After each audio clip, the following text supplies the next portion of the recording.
ഒരു വിദേശ നിർമ്മിത പ്രൊഡക്റ്റായ രാഹുൽ ഗാന്ധി ഇടയ്ക്കിടയ്ക്ക് സർവീസിന് ചെയ്യാൻ വേണ്ടി വിദേശത്ത് പോകുന്നു. പിന്നെ ഒരു കാര്യം, ഇദ്ദേഹം എവിടെ പോകുന്നു, എന്ത് ചെയ്യുന്നു എന്ന കാര്യം ഏതെങ്കിലും ഒരു അദ്ദേഹം ഈ വോട്ട് യാത്ര കഴിഞ്ഞു നേരെ മലേഷ്യക്ക് പോയി. അദ്ദേഹം ഒരു കോർപ്പറേറ്റ് മേധാവിയാണ്. ഓരോ സംസ്ഥാനത്തും അദ്ദേഹത്തിൻ്റെ ജീവനക്കാരുണ്ട്, ബ്രാഞ്ച് ഓഫീസുകളുണ്ട്. ആ ബ്രാഞ്ച് ഓഫീസിലെ ജീവനക്കാരാണ് ഇവർ. അദ്ദേഹം വരുമ്പോൾ ഇവരെല്ലാവരും കൂടി ചെല്ലണം, അദ്ദേഹത്തിൻ്റെ പിന്നാലെ നടക്കണം. അദ്ദേഹം ഇപ്പോൾ പാർട്ടി പ്രസിഡന്റ് ഒന്നുമല്ല. ബീഹാറിലെ ഒരു യാത്രയൊക്കെ നടത്തി രാഹുൽ ഗാന്ധി വല്ലാതെ ക്ഷീണിച്ചു പോയി. ഞാൻ കരുതി അദ്ദേഹം ഡൽഹിയിലുള്ള അദ്ദേഹത്തിൻ്റെ വീട്ടിൽ വിശ്രമത്തിലായിരിക്കുന്നു. പക്ഷേ അങ്ങനെയല്ല. രാഹുൽ ഗാന്ധിയുടെ ചില ചിത്രങ്ങൾ വരുന്നു. ഒരു ചിത്രം ഒരു കാറിനുള്ളിൽ നിന്ന് ആരോ എടുത്തതാണ്. രാഹുൽ ഗാന്ധി ഒരു സ്കൂട്ടർ ഓടിച്ചു പോകും. എസ് പി ജി ഇല്ല, ഇപ്പോൾ SPG പ്രൊട്ടക്ഷൻ പ്രധാനമന്ത്രിക്ക് മാത്രമേ ഉള്ളൂ. സുരക്ഷാ സന്നാഹം അംഗരക്ഷകതൊന്നുമില്ല. പിന്നെ കാണുന്നത് ഏതോ ഒരു സ്ഥലത്ത് ഒരു വേലിക്കരികിൽ രാഹുൽ ഗാന്ധി ഇരിക്കുന്നു. എവിടെയോ നോക്കിക്കൊണ്ടിരിക്കുക. തൊട്ടടുത്ത് തട്ടമൊക്കെ ഇട്ട്, തട്ടമല്ല, ഈ കറുത്ത വേഷം, മുസ്ലിം സ്ത്രീകൾ ധരിക്കുന്ന വേഷമുണ്ടല്ലോ, പർദ്ദ ഇട്ട കുറേ സ്ത്രീകൾ നിൽക്കുന്നു. അവിടെ ഇങ്ങനെ വായി നോക്കി നിൽക്കുന്ന ഒരു രാഹുൽ ഗാന്ധി, ഇന്ത്യയുടെ പ്രതിപക്ഷ നേതാവാണ്. അദ്ദേഹം ഈ വോട്ട് യാത്ര കഴിഞ്ഞു നേരെ മലേഷ്യക്ക് പോയി. അപ്പോൾ ഇതിന് തൊട്ട് മുമ്പ് രാഹുൽ ഗാന്ധിയെ കാണുന്നത് ഒരു മാസം മുമ്പ് ബഹ്റിൻ എയർപോർട്ടിലായിരുന്നു. പിന്നെ വിയറ്റ്നാമിലായിരുന്നു. പിന്നെ അവിടെ നിന്ന് ഇങ്ങനെ പട്ടായ, തായ്ലാൻഡ് വഴിയുള്ളൊരു കറക്കമുണ്ടല്ലോ. അപ്പോൾ നമ്മൾ 6 മാസം മുമ്പ് വണ്ടി സർവീസിന് കയറ്റണം, എഞ്ചിൻ ഓയിലൊക്കെ മാറ്റണം എന്ന് പറയുന്ന പോലെ ഇടയ്ക്കിടയ്ക്ക് രാഹുൽ ഗാന്ധി വിദേശ നിർമ്മിത വാഹനങ്ങളാണ്, വിദേശ നിർമ്മിത ഷോറൂമുകൾ തന്നെ കയറ്റണം, പറ്റുമെങ്കിൽ വിദേശ രാജ്യങ്ങളിൽ കൊണ്ട് തന്നെ കയറ്റണം എന്ന് പറയുന്നത് പോലെ ഒരു വിദേശ നിർമ്മിത പ്രൊഡക്റ്റായ രാഹുൽ ഗാന്ധി ഇടയ്ക്കിടയ്ക്ക് സർവീസിന് ചെയ്യാൻ വേണ്ടി വിദേശത്ത് പോകുന്നു.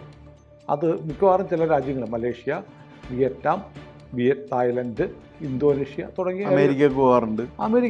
അത് പിന്നെ വൈറ്റ് ഹൗസിലൊക്കെ കാണാനും, പിന്നെ യൂറോപ്യൻ രാജ്യങ്ങളിൽ പോകാറുണ്ട്. എന്താണ് ഇങ്ങനെ നമ്മുടെ ഒരു കാര്യമുള്ളതെന്ന് വെച്ചാൽ, രാഹുൽ ഗാന്ധിയുടെ രാഷ്ട്രീയം ഒരു ഫുൾ ടൈം ജോബല്ല, ഒരു പാർട്ട് ടൈം ജോബാണ്. നമ്മൾ രാഷ്ട്രീയത്തിൽ ഫുൾ ടൈം ജോബാണ് കേരളത്തിൻ്റെയും ഇന്ത്യയുടെയും ഒരു സംസ്കാരത്തിൻ്റെയും ചരിത്രത്തിൻ്റെയും ഭാഗം. അദ്ദേഹം ഒരു കോർപ്പറേറ്റ് മേധാവിയാണ്. കോൺഗ്രസ് പാർട്ടിയുടെ CEO ആണ്. അദ്ദേഹത്തിൻ്റെതാണ് ആ പ്രസ്ഥാനം. അദ്ദേഹത്തിൻ്റെ ബാക്കിയുള്ളവരൊക്കെ അദ്ദേഹത്തിൻ്റെ ജീവനക്കാരും അദ്ദേഹത്തിൻ്റെ സിൽബന്ദികളും ആശ്രിതരും ഒക്കെയാണ്. അദ്ദേഹത്തിൻ്റെ ഏറ്റവും പ്രധാനപ്പെട്ട ജീവനക്കാരനാണ് KC വേണുഗോപാൽ. ഓരോ സംസ്ഥാനത്തും അദ്ദേഹത്തിൻ്റെ ജീവനക്കാരുണ്ട്, ബ്രാഞ്ച് ഓഫീസുകളുണ്ട്. ആ ബ്രാഞ്ച് ഓഫീസിലെ ജീവനക്കാരാണ് ഇവർ. അദ്ദേഹം വരുമ്പോൾ ഇവരെല്ലാവരും കൂടി ചെല്ലണം, അദ്ദേഹത്തിൻ്റെ പിന്നാലെ നടക്കണം. അദ്ദേഹം ഇപ്പോൾ പാർട്ടി പ്രസിഡന്റ് ഒന്നുമല്ല, പ്രതിപക്ഷ നേതാവാണ്. അത് പാർട്ടിയുടെ ഒരു ഹൈറാർക്കി അനുസരിച്ച് പ്രതിപക്ഷ നേതാവ് വരുമ്പോൾ പോകേണ്ടത് ആരാണ്? പ്രതിപക്ഷ നേതാവ് വരുമ്പോൾ പോകേണ്ടത് പാർലമെൻ്ററി പാർട്ടി നേതാക്കളും ബാക്കിയുള്ളവരും ഒക്കെയാണ്. ഒരു പാർട്ടി മെഷീനറി സമ്പൂർണ്ണമായിട്ടും പോകുന്നത് പാർട്ടിയുടെ പ്രസിഡന്റ്, നാഷണൽ പ്രസിഡന്റ് വരുമ്പോഴാണ്. നാഷണൽ പ്രസിഡന്റ് വരുമ്പോൾ ആരും ഉണ്ടാകില്ല. National president ഖാർഗെയാണ്. ഖാർഗെക്ക് ഇദ്ദേഹത്തിൻ്റെ ഒരു സിൽബന്തി എന്ന നിലക്ക് അറിയപ്പെടുന്നതിലാണ് ഏറ്റവും കൂടുതൽ താല്പര്യം. അപ്പോൾ അതുകൊണ്ട് ഖാർഗെക്കും കാര്യമായ ഒരു താല്പര്യം ഈ കാര്യത്തിലില്ല. അപ്പം ചുരുക്കി പറഞ്ഞാൽ അദ്ദേഹം ഒരു മൾട്ടി നാഷണൽ കോർപ്പറേറ്റിൻ്റെ എക്സിക്യൂട്ടീവാണ്. അദ്ദേഹം ഒരു ഇത് കഴിഞ്ഞാൽ, ഒരു അസൈൻമെൻറ്റ് കഴിഞ്ഞാൽ അദ്ദേഹം പിന്നെ റെസ്റ്റ് എടുക്കാൻ വേണ്ടി പോകും. അദ്ദേഹം ഒരു കാര്യത്തെക്കുറിച്ചും സുതാര്യത സൂക്ഷിച്ചിട്ടില്ല. അദ്ദേഹം ഒന്നും പറയുകയില്ല. അത് ആ കുടുംബത്തിൻ്റെ ഒരു ശീലമാണ്. ഇപ്പോൾ അദ്ദേഹത്തിൻ്റെ അമ്മയ്ക്കെതിരെ ഇപ്പോൾ ഒരു കേസ് വന്നിട്ടുണ്ട്. കാരണം അവരെന്താണെന്ന് വെച്ചാൽ, അവർ പൗരത്വം സ്വീകരിക്കുന്നതിന് മുമ്പ് വോട്ട് ചെയ്തു. വോട്ടർ പട്ടികയിൽ പേര് അല്ല, വോട്ട് ചെയ്തു. വോട്ടർ പട്ടികയിൽ പേരല്ല, വോട്ട് ചെയ്തു. വോട്ടർ പട്ടികയിൽ പേര് വന്നത് മാത്രമല്ല, വോട്ടും ചെയ്തു. അപ്പോൾ എന്തൊരു സിസ്റ്റമാണ്. കാരണം അവരെന്താണെന്ന് വെച്ച് കഴിഞ്ഞാൽ, അവരങ്ങനെയാണ്. അവർ നിയമത്തിന് കീഴിലല്ല, അവർക്ക് കീഴിലാണ് നിയമം എന്നാണ് അവരുടെ വിശ്വാസം. അപ്പോൾ നിയമത്തെ കുറിച്ച് പോലും ശരിയായ ധാരണ ഇല്ലാത്ത ഒരാളാണ് ഈ രാഹുൽ ഗാന്ധി. അതുകൊണ്ടാണ് അദ്ദേഹം എന്ത് വെച്ചാൽ അവിടെ പോയി ബോംബ് പൊട്ടിച്ചിട്ട് ആരൊക്കെ മരിച്ചു എന്ന് അറിയില്ല. അത് കഴിഞ്ഞിട്ട് അദ്ദേഹം നേരെ അവിടെ നിന്ന് പോകുന്നത്. പിന്നെ ഒരു കാര്യം, ഇദ്ദേഹം എവിടെ പോകുന്നു, എന്ത് ചെയ്യുന്നു എന്ന കാര്യം ഏതെങ്കിലും ഒരു പത്രക്കുറിപ്പ് നിങ്ങൾ കണ്ടിട്ടുണ്ടോ? ഇല്ല. അത് ആരോടും പറയാറില്ല. എവിടെ പോയി എന്ന് ചോദിച്ചാൽ ആർക്കും ഉത്തരവില്ല. ഇന്ത്യ ഗവൺമെന്റിന്റെ രഹസ്യാന്വേഷണ വിഭാഗത്തിന് ഉത്തരവുണ്ടെങ്കിൽ ഉണ്ട്, വേറെ ആർക്കും അറിയില്ല ഇദ്ദേഹം എവിടെ പോകുന്നു എന്നുള്ള കാര്യം. അദ്ദേഹത്തിന് തോന്നുമ്പോൾ അങ്ങോട്ട് പോകും, തോന്നുമ്പോൾ വരും, തോന്നുമ്പോൾ വന്നു കഴിയുമ്പോഴേക്കും ഏതെങ്കിലും ഒരു കാര്യം പറയും. ഇത് ഇന്ത്യ പോലുള്ളൊരു മഹാരാജ്യത്ത് ജനങ്ങൾക്കുണ്ടാകുന്ന ദൈനംദിന പ്രശ്നങ്ങൾക്ക് പരിഹാരം കാണാൻ പ്രവർത്തിക്കുന്നവനാണ് പൊതുപ്രവർത്തകൻ. അവനങ്ങനെ പോകാൻ പറ്റില്ല. അവൻ രോഗിയായി കിടക്കുമ്പോൾ പോലും അവന് ഉത്തരവാദിത്തങ്ങളുണ്ട്. അവൻ ലോകത്ത് എവിടെ ആയിരുന്നാലും ശരിയാണ്, ഈ പ്രശ്നങ്ങളുമായിട്ട് അവന് പ്രതികരിക്കേണ്ടി വരും. അങ്ങനെയല്ലേ നമ്മൾ രാഷ്ട്രീയത്തെ കണ്ടിട്ടുള്ളത്. പക്ഷെ ആ രാഷ്ട്രീയം ഇയാൾക്ക് ബാധകമല്ല. അത് വേറെ ഒരു ജനുസാണ്. അത് അങ്ങനെ ചെയ്യുന്നവരൊക്കെ ഇൻഫീരിയർ ആയിട്ടുള്ളത്. ഞാൻ വേറൊരു സാധനമാണ് എന്നാണ്. അതായത് ഒരു കോർപ്പറേറ്റ് മൾട്ടിനാഷണൽ കോർപ്പറേഷൻ്റെ ഹെഡ്, ആ corporate head Saturday Sunday holiday ആണ്. സാറ്റർഡേ സൺഡേ ഇയാൾക്കും ഹോളിഡേ ആണ്. ഒരു കാര്യം ചെയ്യില്ല. അന്ന് ലോകം നശിച്ചാലും ഇയാൾ പറ്റില്ല. തിങ്കളാഴ്ച വന്നിട്ടേ പുള്ളി പ്രതികരിക്കുള്ളൂ. കാരണം എല്ലാ ക്യാപിറ്റലിസ്റ്റ് രാജ്യങ്ങളിലെയും മൾട്ടിനാഷണൽ കമ്പനികളുടെ എക്സ്പേർട്ടുകൾ അങ്ങനെയാണ് ചെയ്യുന്നത്. അപ്പോൾ ഇദ്ദേഹം കോൺഗ്രസ് പാർട്ടിയെ ഏറ്റവും ജനകീയമായൊരു പാർട്ടിയായിരുന്നു. മഹാത്മാഗാന്ധിക്ക് വിശ്രമം ഉണ്ടായിരുന്നില്ല, സർദാർ പട്ടേലിന് വിശ്രമം ഉണ്ടായിരുന്നില്ല.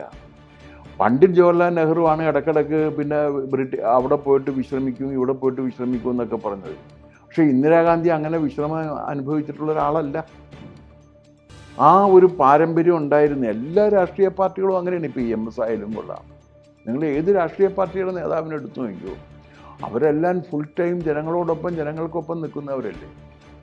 ഇപ്പോൾ വെള്ളിയാഴ്ച അല്ലെങ്കിൽ ഇപ്പോൾ തിരുവോണത്തിൻ്റെ അന്ന് ഒരു പ്രശ്നം ഉണ്ടായിക്കഴിഞ്ഞാൽ ആ പ്രശ്ന സ്ഥലത്തേക്ക് ആദ്യം ഓടിയെത്തുന്നവരാരാണ്? രാഷ്ട്രീയ നേതാക്കളല്ലേ. പക്ഷെ ആ രാഷ്ട്രീയം വേണ്ട.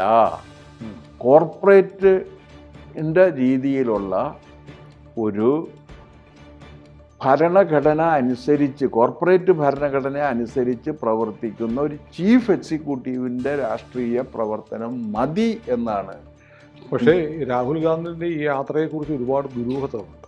കാരണം മുമ്പൊരിക്കൽ ഏതാനും മാസങ്ങൾക്ക് മുമ്പ് ബംഗ്ലാദേശിൽ നിന്ന് പ്രസിദ്ധീകരിക്കുന്ന ബ്ലിറ്റ്സ് പത്രത്തിൽ ഒരു വിശദമായ റിപ്പോർട്ട് പ്രസിദ്ധീകരിച്ചു. രാഹുൽ ഗാന്ധിക്ക് കൊളംബിയൻ ഡ്രഗ് കാർട്ടലിൻ്റെ തലവനായ ഒരാളുടെ മകളുമായി വിവാഹബന്ധമുണ്ട്, 2 മക്കളുണ്ട്, അവരുടെ പേര്, വയസ്സ് എല്ലാം സഹിതം വിശദമായ റിപ്പോർട്ട് പ്രസിദ്ധീകരിച്ചിരുന്നു.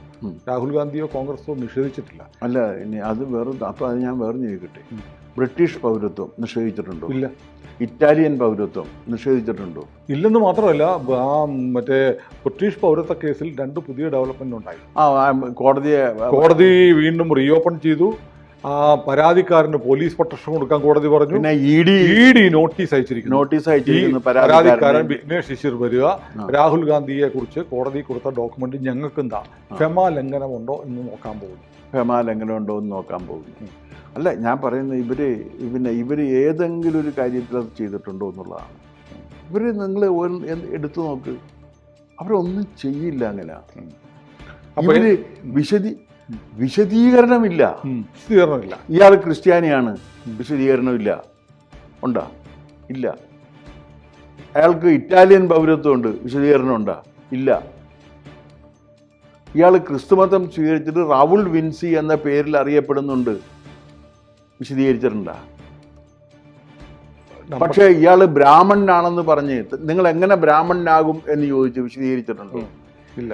ഇയാൾക്കെതിരെ വരുന്ന ആക്ഷേപങ്ങൾക്കും ആരോപണങ്ങൾക്കും ഒരു കാരണവശാലും മറുപടി പറയാതെ അതിങ്ങനെ മറുപടി പറയും. അല്ല, പറയണ്ടേ? പൊതുപ്രവർത്തകൻ അതിന് ബാധ്യസ്ഥനല്ലേ? അങ്ങനെ മറുപടി പറയേണ്ടെന്ന് രാജ്യം വിട്ട് ഓടിപ്പോകേണ്ടി വരും. അല്ല, ഇതിപ്പോ ഒരു കാര്യമുള്ളത്, ഇത് പിണറായി വിജയൻ മറുപടി പറയണം എന്നാണല്ലോ VD സതീശൻ പറയുന്നത്. VD സതീശൻ ആദ്യം തന്നെ അദ്ദേഹത്തിൻ്റെ കാണപ്പെട്ട ദൈവമായിരിക്കുന്ന രാഹുൽ ഗാന്ധിയെ കൊണ്ട് അയാൾക്കെതിരെയുള്ള ആരോപണങ്ങൾക്കൊന്ന് മറുപടി പറയിപ്പിക്കട്ടെ, എന്നിട്ട് ഇതിനെക്കുറിച്ച് പറയാം. ഏതായാലും മലേഷ്യയിലെ സത്യം കഴിഞ്ഞ് ഹൈഡ്രജൻ ബോംബുമായി ഉടൻ വരുന്നുണ്ട്. അദ്ദേഹം വരും എന്ന് നമുക്ക് കാത്തിരിക്കാം. കൂടുതൽ വാർത്തകളും വിശേഷങ്ങളും നിങ്ങളിലേക്ക് എത്താൻ ABC മലയാളം സബ്സ്ക്രൈബ് ചെയ്യുക, ബെൽബട്ടനും അമർത്തുക.